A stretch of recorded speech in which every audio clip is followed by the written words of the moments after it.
Hello, good morning. Welcome everyone to this launch of the All Aboard Alliance 2030 strategy. My name is Susanne Justesen. I'm our Human Sustainability Director within a Global Maritime Forum, and very pleased to share today our industry ambitions for improving lives at sea. Let me start by sharing a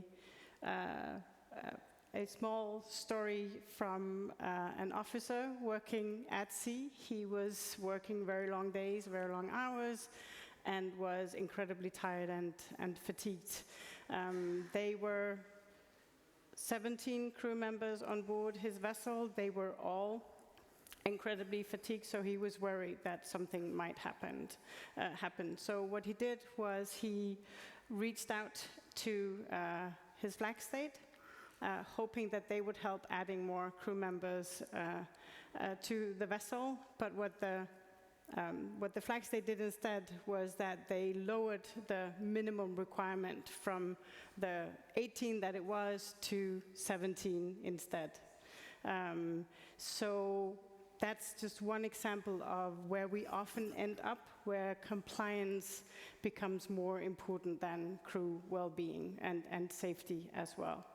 What we're doing with this strategy is we want to focus not on compliance, but on improving lives at sea. So the way that we are,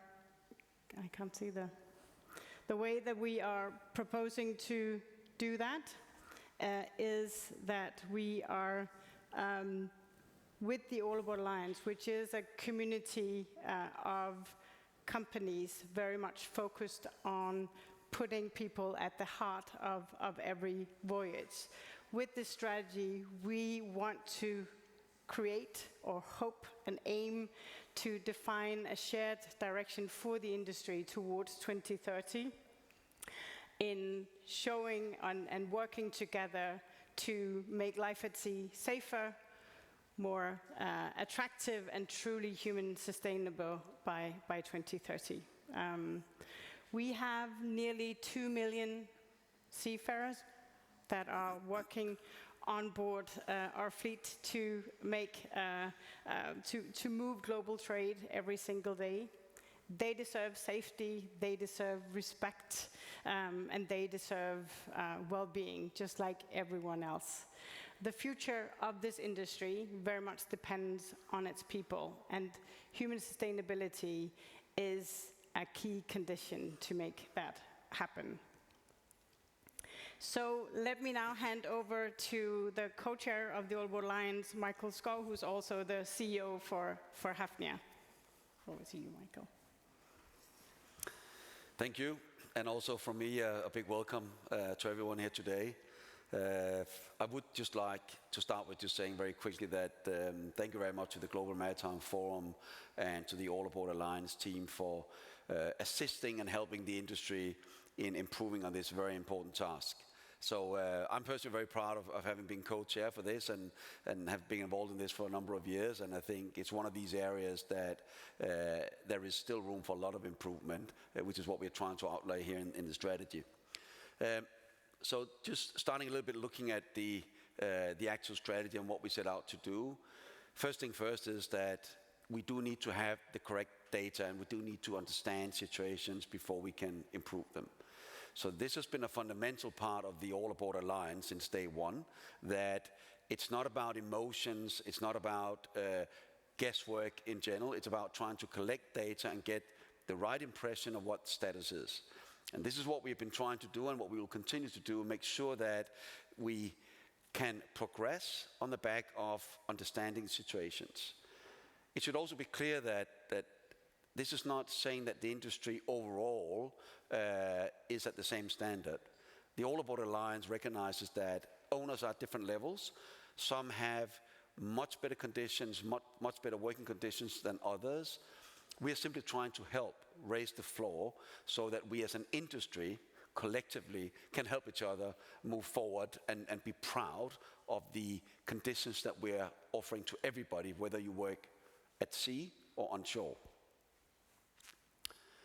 So here are some of the statistics, and as you can see, some of these numbers are super important for us to address. Across the global fleet, we have suicides for account for 6.5% of seafarer death, which is more than 4 times the global rate of 1.5%. It's a big number, and obviously it's one of the things that we need to address. The same with work hours. We have crew work 75 hours per week, which compares to a global average of 48 hours in general. So a lot of these things, particularly work hours, will create fatigue. It will create an unsafe working environment, and all these things will lead to more incidents and accidents in general.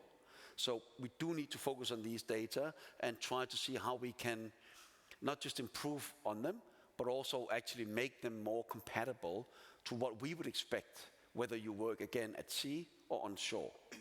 There should be no difference really in how you look at your business and how you look at the people that work for you, irrespective of the location they're in. I think we go to the next slide. So this is what I was kind of just getting at a little bit on, which is the fatigue part. We're seeing this more and more as a general issue. We do need to work a lot harder to try to make sure that the working environments are more inclusive and more safe. And I think one thing that's important around this is also that one of the aims of the All Aboard Alliance is to try to link a better and safe working environment with better safety performance and overall a better result for the business. So this all goes hand in hand. This is not just about an isolated case of a moral compass. It's actually about connecting things that, if they improve, will help on the business overall, which kind of makes the full circle as it should be. Maybe on a final, before I give over to Susanne, I think just one comment to make here is the All Aboard Alliance is all about collaboration. Anything that happens in this industry, whether that's an environmental part or it's a safety part around the crew, is something that the industry will be liable for overall. So we all have an interest in making sure the industry has a proper reputation when we attract and retain talent. So we can be happy with our own individual performance in a company, but the reality is that doesn't work. It has to be collaborative, and it has to be an industry as a whole that needs to solve these problems. So let me hand over again now to Susanne, I think. Thank you. So we know that internet access, Wi-Fi, is incredibly important for maritime professionals everywhere, for seafarers out there. We learned that in our Diversity at Sea pilot, but we are also hearing that on an everyday basis. It's basically becoming more or less of a human right to be able to connect with your family, with your friends when you work on board. And here's what good looks like. I had the opportunity to be on board one of our pilot vessels for the Diversity at Sea pilot, and saw this mother of 3 who was on her phone doing a video call with her, I think, 8 or 9-year-old son, guiding him through his daily homework. And when I talked to her about this later, she would explain how important it was for her to still be able to reliably be able to connect, make appointments with her children as to when she could spend time with them. And have the time also while on board to be able to do that. And that's not a luxury. That is what a sustainable work life feels like, that you are able to, as a parent, work at sea and be equally ambitious about your career and your family life. The vision behind the work that we're introducing here today is that we want a thriving maritime industry that inspires the next generation of talent, of maritime professionals who would want to pursue a career at sea. And we want to do that by advancing diversity, advancing inclusion, health, safety, and well-being. We want to put people at the heart of every voyage by 2030. To get there, within the All Aboard Alliance, we've agreed on 4 goals. And together, it is our hope that and ambition that these goals will inspire a shared direction for the industry, not just for the All Aboard Alliance, toward a better and thriving maritime industry.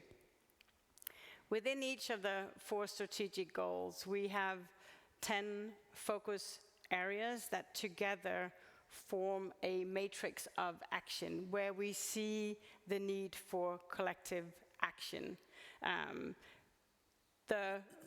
For instance, the safe working goal, the strategic goal for safe working conditions, for instance, we are not focusing on what a lifeboat should look like. We are focusing on 2 things. We are focusing on reducing fatigue, and we are focusing on how to make everyone working at sea feeling safe from abuse and misconduct. And the same for the other goals. We cannot do everything, but these are the things that we want to drive collective action on. And with that, and I want to hand over to our other co-chair for the All Aboard Alliance, Wong, who is the CEO for Circle Digital. Over to you. Thank you, Susanne. Good morning, everyone. Thanks for coming and thanks for showing up. You show up here not just for All Aboard Alliance, you also show up here for the seafarers for a better industry. There's a lot of talk about we must and we should treat our seafarers better. At Global Maritime Forum in the last 2 days, I think that has been the main topic here. In fact, we've talked about this for so long, it's as long as 300 years ago. Let me tell you a little bit of a story about this person. How many of you here have heard about this person called Jonas Hanway? No? Okay, that's normal. He is a Brit. He was born in London, lived in London. He was a merchant, traveler, and a philanthropist. The reason he's relevant is because he started the first seafarer charity in the world in the history of shipping in 1756. That was 269 years ago. So I looked him up and I was very intrigued what he was trying to do. So the mission of his charity is to prepare young people to go to sea and look after the welfare of those at sea. Sounds familiar? It's everything we see on this chat. So 269 years later, we are still talking about his mission. We're still dealing about his mission. A lot of people are very disappointed with the announcement from IMO last week.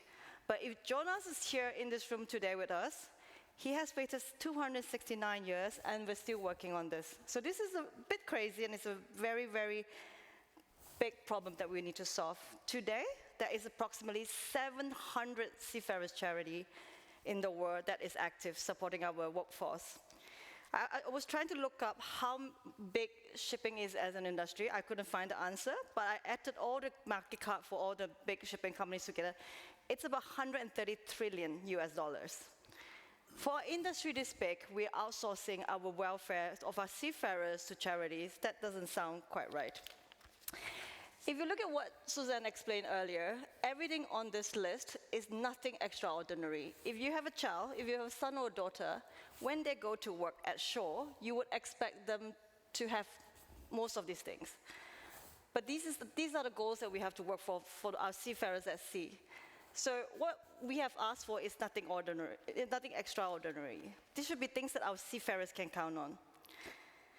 In my 20 years in shipping, some areas, I've seen very little improvement in seafarers' welfare. In fact, some area has gone the other way around. And yes, we must start treating our seafarers better. This is really the heart of the All Aboard Alliance strategy. This is what we are working towards. And I think with this, we can really drive the change in the industry. So this is the KPIs of what we are trying to do. We are committed to 3 things. First, we will track progress. We'll track progress of each of the 4 goals you saw earlier, each year, starting from next year. And then we would define what good, what bad, and what good, what better, and what best looks like for each of the goals, and to be verified by a third party. And the last one is we will work with across the value chain to incentivize industry adoption for those standards. And yes, we know this is really hard. This is 269 years hard. I think shifting any behavior in shipping is going to be something very, very, very critical, but it's not impossible. We have seen a very good example of the Poseidon Principles. Through the Poseidon Principles, through the incentives, we are able to see behavior change in decarbonizations. So we're hoping to take this commitment, we're hoping to have the same commitment, same accountability for human sustainability as well. And we hope, like I said earlier, to work with all the different stakeholders, the insurers, the financials, the banks, the charterers, to work together and find an incentive so that when we treat seafarers better, when we try to improve their lives for the long term, it's not just based on goodwill, it's actually very good for business. Mikael, do you want to join me for? Yep.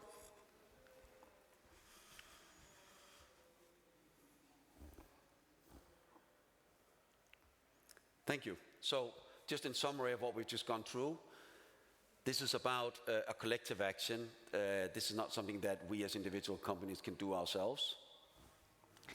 Yeah, the framework is ready. I mean, we have seen that earlier, and the need is very urgent. We are long overdue to do something about this. So we need to get on with it. Exactly. So by 2030, we hope that people will be at the heart of every voyage that we have in our industry. Thank you. Thank you. And thank you to both of you. Please have a seat. We'll now talk a little bit about what we are hoping to see. But first of all, thank you immensely to both of you for having been so involved. It took us about a year, a little bit more, to develop this strategy.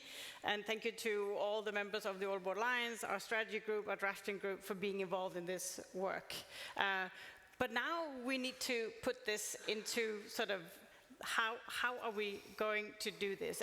But before digging into that, let me start by asking you, Mikael, what are you hoping to see happen in the next year or so with this All Aboard Alliance work?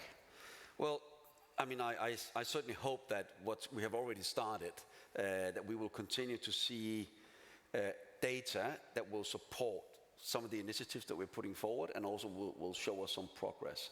I think it's one of these, for me at least, the big thing is that this doesn't just become a fluffy discussion about things in general, but that we're actually able to connect these various initiatives to the actual business, and thereby showing a lot of people, particularly also people that don't have access to the same resources as big companies have, that there is a path that you can help lifting the floor.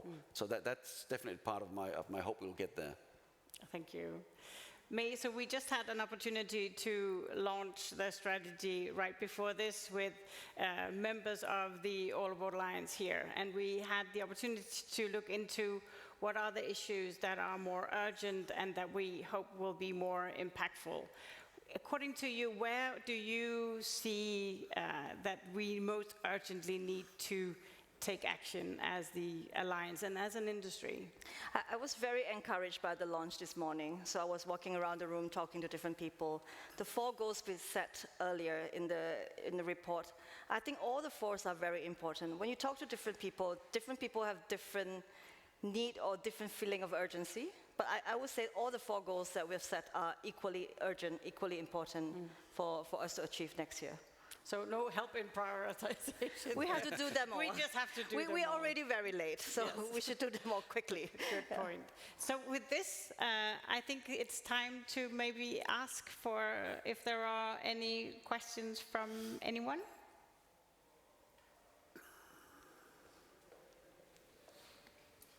So you highlight the systemic issues in the industry, and I know you've talked about how it's hard to change it as an individual company, as an individual ship owner or ship manager. What are the systemic issues that prevent you from creating better conditions for the seafarers, and what needs to change, like on a contractual level or on a business fundamental level?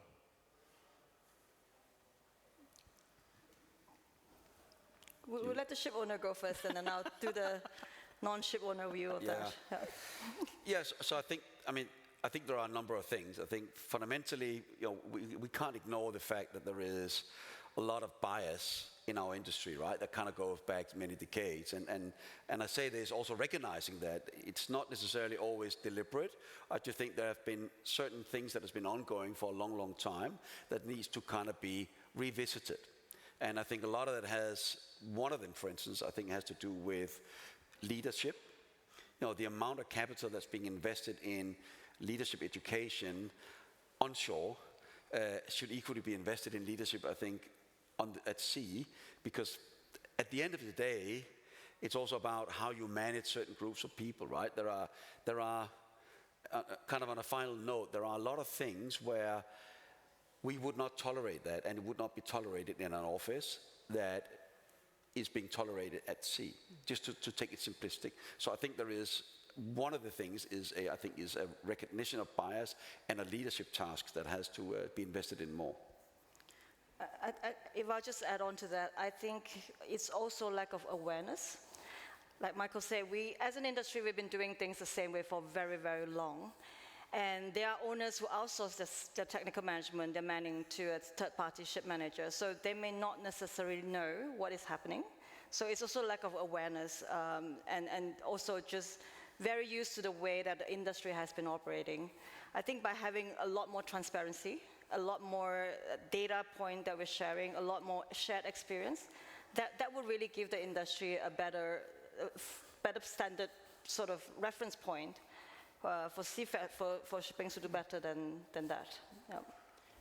And I could possibly add that it's also very much about aligning incentives across the industry towards better well-being. That right now there are too many incentives that will focus action towards profits, towards short-term outcomes, whereas what we are hoping to see with this, that it becomes a shared alignment of we can all see the need to do this, so how can we all work together to achieve that? And I think transparency and mutual accountability are two important ways that we can achieve that, and what we also hope to achieve with the strategy.